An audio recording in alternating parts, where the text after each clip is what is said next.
Hey guys, this is Turok, and today I'm going to be doing the next chapter of One Piece. Uh, quickly, I'm not going to be reacting to it live anymore. I have read it last night when I found the One Piece channel. I found the One Piece Discord channel, and they revealed that it was out, and I read it myself last night. So instead, I'm just going over it and now reviewing it, kind of talking about stuff I thought about as I watched it, read it, I mean. And yeah, there's a lot happening now. This really is starting to feel like the end game of the story more and more, because Oda in the last few chapters has really dropped some bombshells. Particularly, like the big one for me was that Pluton is actually here in Wano, which instead of being in Alabasta on practically the other side of the world, I suspect. Well, sorry, this is near the end of the Grand Line, so maybe Alabasta. Does that mean Alabasta and Wano would be relatively close to each other? Like you'd have the Red Line, you have so on this side we got like Raftel over here, Wano's maybe over here, and Alabasta was close to the other side. They only made like 2 pit stops, right, or 3 before the Straw Hat crew, before they got to Alabasta. They were at Whiskey Peak, they went to Drum Island, they went to Little Garden, not in that order, and then they made it to Alabasta. So that was probably relatively close to the end of the Red Line on that side, and now we're at the other end of the world. So Pluton was not over there, but over here. And so it was Robin who found out about this from Odin Sr., I'm going to call him. I've forgotten his first name right now. I guess I could go back and find it, but I'm going to say Odin Sr., actually. I like that for now. It's easier to keep my head. I'm trying to get all these other character names together. And actually, now that I do that, I gotta check the other. So we saw Shanks, and that they were outside of Wano, of all places, and many of his crew were hoping to meet Luffy, because many of them saw him as a little kid about, geez, what was that, 12 years ago? I think it was 12 years ago. And Shanks says they're not going to go there, which begged the question why he was even there, and we seem to find out here actually what happens. Not what happens, why. This is very, he comes at the right time, let's just say, and he sits down with Beckman, his right-hand man in the last chapter, and talks about going to collect the One Piece. So we've had this thought in our head all along, right, that he must know where the One Piece is, and he seems to be like the last, how would you say, I think he set himself up as the last hurdle to anyone who would want to get it, hoping that no one else who finds it would get to make sure no one else would find it and get there. He's just been probably guarding it, I think. I'm thinking, especially since he's become a Yonko, which has been, I think, 6 years now, they said, or was it 8, with the time skip, I think it's only 6 years, they said. He's been a Yonko. I suspect he has been less, perhaps traveling less outside of the new world than he did previously. We saw him in the East Blue when he got the Gamu Gamu no Mi, and when he got the Hito Hito no Mi, mythical model, and when he visited Luffy years ago afterward. He was probably traveling, maybe he traveled the world more. And I think, wasn't Shanks from another one of the blues? Was it the West Blue? I think it was the West Blue. I remember when he talked to Whitebeard and had that big thing of sake or whatever it was that he gave to Whitebeard as so they could sit and chat. Anyways, he's been out around the different blues, I'm sure, but I suspect he has stayed within the new world for a while now, perhaps, especially because once he realized Blackbeard was a threat and he brought this up to Whitebeard, like, this guy's dangerous. I wonder how much he might have suspected what Blackbeard was doing. If he knew Blackbeard's name was D, for example, and Shanks probably knows all about what the D means, with the D clan, he would probably want to be careful and hope that someone like Luffy would be the one to find it and not Blackbeard. But I suspect he is worried about that because he went to the Gorosei at Reverie weeks ago. I wonder if it'd be weeks ago now. It was like 150 chapters ago now, right? Or something like that. And he went there to have an audience with the Gorosei and talk about a certain man. And that's probably what it is, I think, is he's worried about Blackbeard getting to it. So he says he's going to go collect it. So he obviously knows what it is. If he can collect it too, and he's just got his one ship, that probably takes away from the idea of the One Piece being primarily like treasure and gold. So something important is there. Some MacGuffin maybe. This is the stuff I've been thinking about. So there's some kind of MacGuffin, I think, that the One Piece is that Shanks is worried about people like Blackbeard or the government finding. And it's going to go collect it. Oh, and lastly, too, I can't forget the recap of last week. We found out that King Cobra, the leader of Alabasta, is dead. Apparently, I'm still wondering about that. We'll see.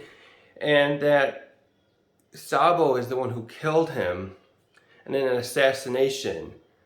So I know that they went there. Him and the other revolutionaries went there to Marijua, and they got Kuma out of there because he was there. There was one of the stupid celestial dragons riding around like he's some kind of mounting like a horse, and they got him out of there. So now hopefully too we'll see some reunion with him and Bonnie. What's her name? Bonnie, who's supposed to have some connection with him. And so now many nations of the world are claiming him to be a flame emperor, which is funny now because we had when Luffy got out of Totland, he was proclaimed a 5th emperor. Now him and Buggy and who was the other one? Buggy?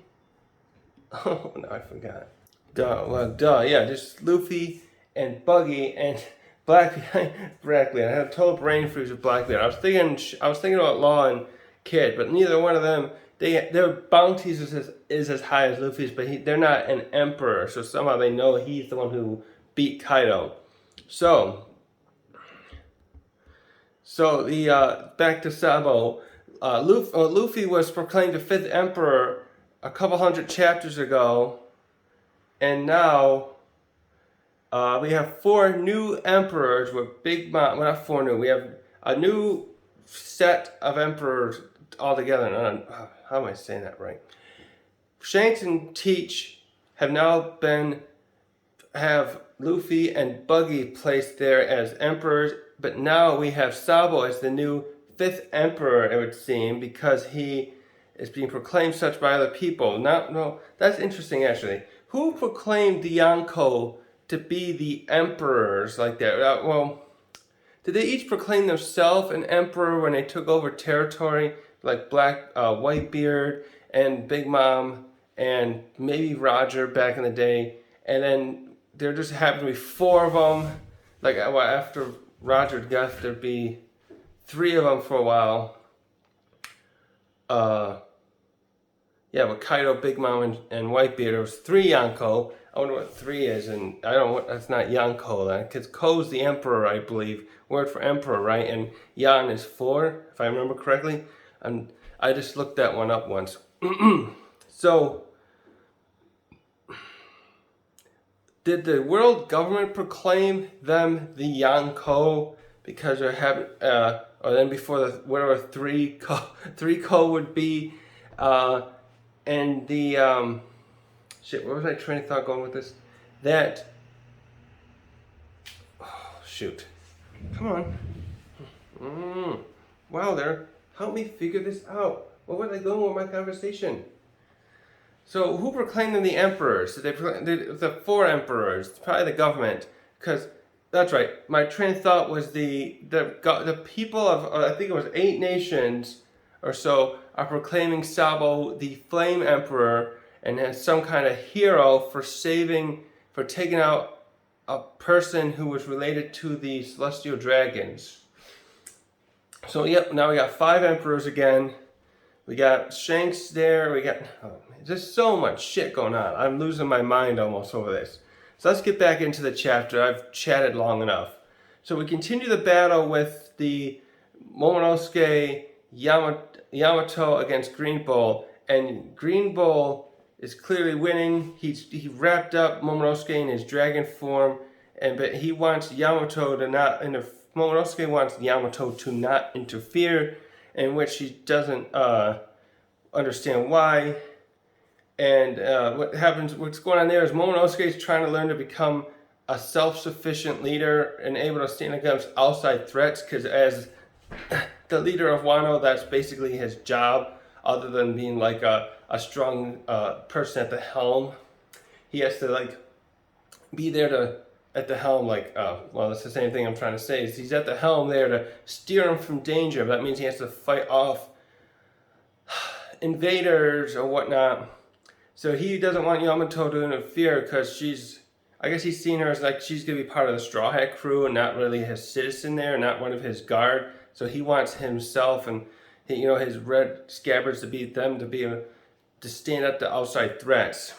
And speaking of that, stand up to threats, Raizo here pulls out a neat jujitsu trick or a spell where he releases a fire attack on Green Bull, which seems to cause some damage to him, but he turns out to be more faking it, and he takes Raizo by one of his roots, and is starting to sap his energy, which doesn't look too good there. I'm hoping he can pull out some other he can quickly use one of his jujitsu things again, because he doesn't look good. But then, so the others, we got Denjiro and Kawamatsu, Nekomamushi, Inugari. I'm looking at the names. I keep forgetting their names. I'm sorry, guys. You guys are great characters, but I can't get your names down yet. So we have what is that?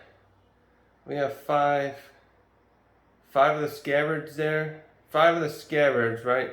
Who are, Kinemon and Okiku are not there. Kinemon was probably with his wife, and Okiku is probably still recovering, because if I remember correctly, she lost one of her arms. So she's barely in any situation to fight. So these are the scabbards available, and of course we have a couple of our scabbards that will be remembered because they lost their lives in the other battle. So these guys are trying to go up against Kaido and they went up against Kaido before. I'm thinking about this fight in terms of Kaido, because all 9 scabbards went up, well not 9, was it 8, because we didn't have Kanjiro. All the scabbards went up against Kaido, and they could not do anything. I don't think, did they even scratch him? Maybe. But they couldn't stop him, and now they're having the same problem, and there's only 5 of them. I still don't think 9 would help, though, against an admiral, which really does show how similar the admirals to the Yonkos, the emperors, are. Although it's still my belief that, given the nature powers, you could say, of like Kainu and Green Bull and was it Kizaru? And Kizaru and Ice Boy, I lost his name again.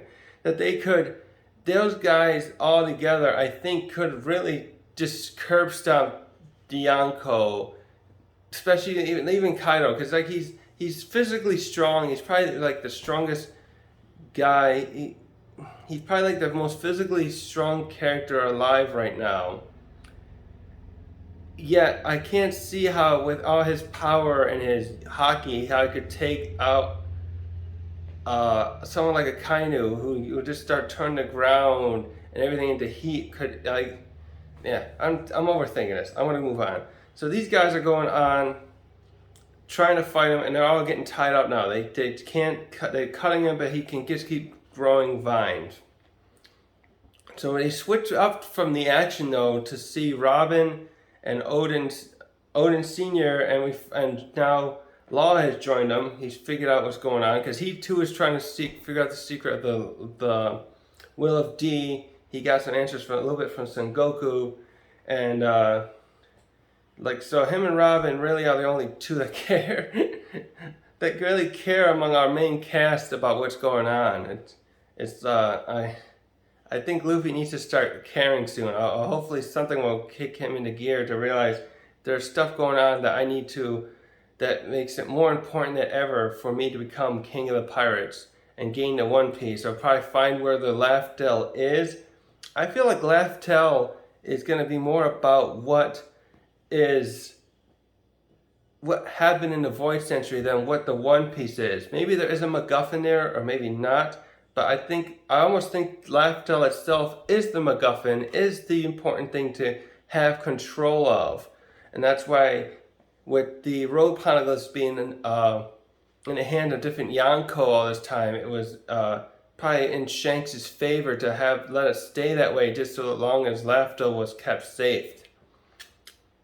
So anyways, we have Odin Sr. telling Law and Nico Robin that they knew about this place. That he didn't tell the Orochi or Kaido about this place, but they found out anyways because of Jack. What's going on here is they're taking a tunnel down into the earth, and what we find here is that there's, of all places, there is an underground city in Wano, and that Wano actually wants everything that we know about Wano is seen in Wano now, like probably nearly all of it, is actually new towns and cities and that were built there after the Void Century, it would seem, because there is a flooded areas underneath the water now. So somehow, this is the most jaw-dropping part of this to me. Somehow Wano erected walls around their island in such a way that everything looks like hundreds of feet below, starting from the sea level down around the shores, was flooded. So all those other communities and that were abandoned 800 years ago, and they all came up to the top of the world, the top of the Wano. Now this part really gets to me as I was thinking about this last night, because back at Fishman Island, there's that giant ship there that's Noah's Ark, essentially. They just call it the Noah in here, but it's Noah's Ark, and Noah's Ark's story is all about a god flooding the earth, and Noah and his family get into an ark to escape the flood. And now we have a story here where this one island had a flood. They erected a wall to do it. It wasn't like torrential rainstorms for 40 days and 40 nights like God did to purge the world of all the evildoers and start anew. We have Wano doing this, and if I remember correctly, the Odin Sr. doesn't even know why this was happened, but he does know that if it was the wall. So this also, let me clear this a little bit. This also is what Odin had meant years ago, decades ago, about opening Wano to the world. He was going to remove these walls somehow. I don't know if there's some kind of just lever, that the ancient machinery that would make this all go down so that no one would have to go up the waterfalls. But Wano would be open. This is effectively a super defense to keep people out. Actually, now that I think about it, is that what's up with Zunisha being so tall? Did he crawl? Can he crawl over the walls of Wano and just walk right in if he wanted to? Wow, that'd be something. That's something to think about. So, Odin Sr. here talks about how. Yeah.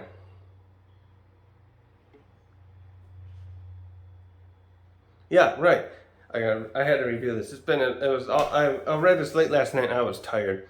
So to get to Pluton though, one would have to remove the walls surrounding Wano. And he makes it sound very foreboding that releasing one of the ancient weapons that would be dangerous to the whole world. So these things definitely have a mystique about them, even here, of how dangerous they are to the world and how formidable the culture that made them must have been to create such devices. So that also begs the question here that Nico brings up to Odin Sr. Why would Kozuki Odin want to open it up? And Odin Sr. just doesn't know. So apparently Odin found out something when he was at Lafdell or on his way there with Roger that would make him realize that it is necessary to open the walls and open Wano. That maybe Pluton's not as dangerous as we all thought, or maybe he planned to utilize it. I highly doubt that. And let's see, is there anything else there? Oh yeah, the other poneglyph is here. So we got the third poneglyph. So now that also begs the question of whether Shanks has the last one like with him or on an island somewhere. So because I think they got the three now. They had this one. Big Mom has one. Wait, where was the other one? At Fishman Island? Shoot, where was the first one? I'll look that up later. So now we get off that big lore drop. We go back to the action here, and we have Mr. Greenbowl here talking about how, doing a little spiel again, a little speech about no man can stand against the forces of nature. But he makes this weird statement about how Kaido was hurting your country, subjugating your people, but it protected your country. He almost makes it sound like it would have been better for them to have been, for the Wano citizens to be kept under Kaido's thumb. It sounds a little weird to me because I would think he'd be rejoicing, or perhaps the other admirals would be at least, and even the Gorosei be rejoicing that Kaido was defeated and they could just go right in there, sweep right in there. And I'm still a little surprised they didn't try to, because what we're seeing now with an admiral just going in by himself, if he led a battalion or whatever of Navy ships in there, I don't see how anyone could have stopped him altogether with that many troops. But the Gorosei seem to be hesitant to do that right now, perhaps because they're spread too thin. So he just clearly defeated the other Red Scabbards here. He has them all tied up. It looks like Momonosuke has escaped his clutches. And this is the part here where Momonosuke tells Yamato, I don't want Luffy and the others to come because I want to prove that we can hold our own. And because she's the one saying, let's call in the cavalry, basically, bring in Luffy and everyone, and let's gang up on this guy and kick his ass. So now he gets really fired up here, Momosuke, and fires a flame blast at Oboro Breath, I think it was Kaido's named attack, at Greenbowl. And it's quite impressive, actually. But he blasts a hole right through a Greenbowl's torso.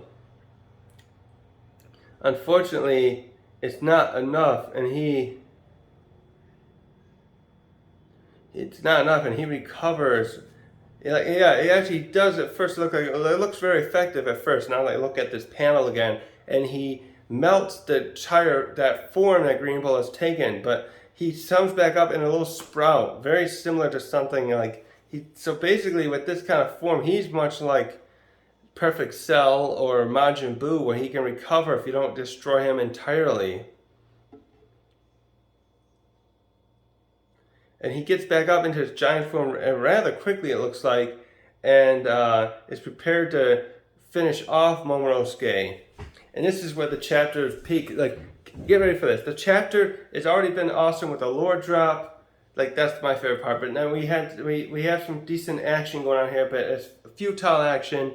But out of nowhere, we see what it looks like. At first I thought like thunder was coming across the sky, like some kind of Eneru was about to show up. But what actually happens is that Conqueror's Haki is coming out of the sky, because he says it is, and it freezes him on the spot. Now this is something, I didn't think Conqueror's Haki would like freeze a person, but freeze not like ice, but like he's in place where, frozen in place where he's immobile and unable to move. And he's frozen up in place, and he recognizes right away who it is, and it's Shanks. And to be clear, Shanks doesn't show up right here. We see the first panel shows the Conqueror's Haki stretching across the sky outside of Wano. So he still must be in a ship, exuding this Haki, because it must be using obviously observation Haki to observe the battle, and he uses his Conquerors, exudes it miles inside of this island, and fucking stops Green Bull in his tracks. And Green Bull here is surprised, like, what are you doing here? How did you get here? And then the other crew members, someone else, Beckman or somebody's telling him, "Be careful, Captain. You're knocking out all the newbies. That you can't just do that willy-nilly without warning us."